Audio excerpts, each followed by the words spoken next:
AITA for refusing to recover at home after surgery.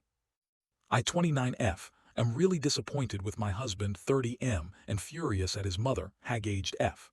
Sorry this is so long, and throwaway for privacy. For context, my husband is from the West Coast, where his mother still lives. He moved to the East Coast for college and that's where we met, after graduation. In the start of our relationship, she would visit 3-4 times a year and make him take PTO so he could entertain her throughout her visit. After 2 years of this, while we were still dating, I asked him how we are ever meant to go on a vacation together if his PTO is spent at home with his visiting mother. We agreed to save PTO for a trip to Europe we took in 2023, and he agreed to tell his mother he couldn't take off from work every time she visited.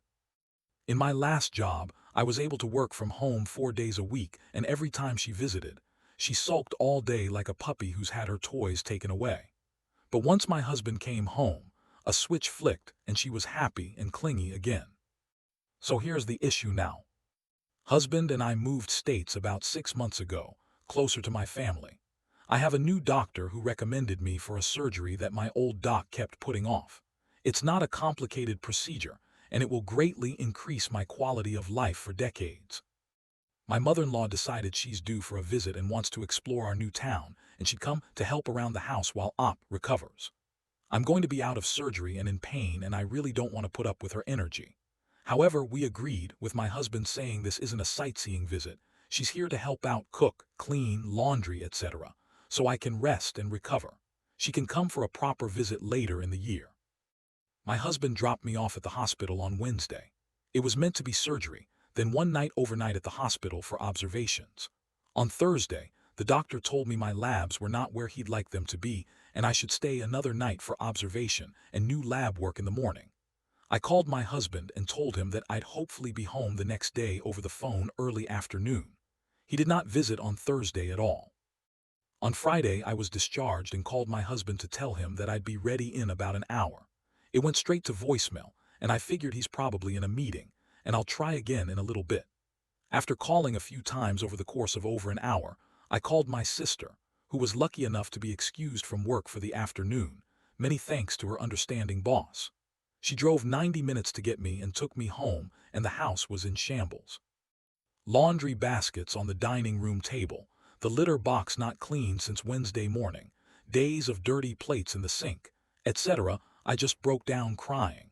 She packed me a bag and took me to her apartment to recover for 2 weeks.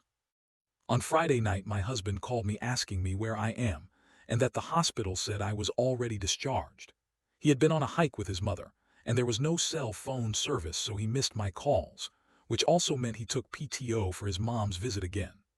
Obviously, I can't ban him from taking PTO, but wouldn't you rather spend that freed up time with your wife at the hospital instead of on a date with your mom?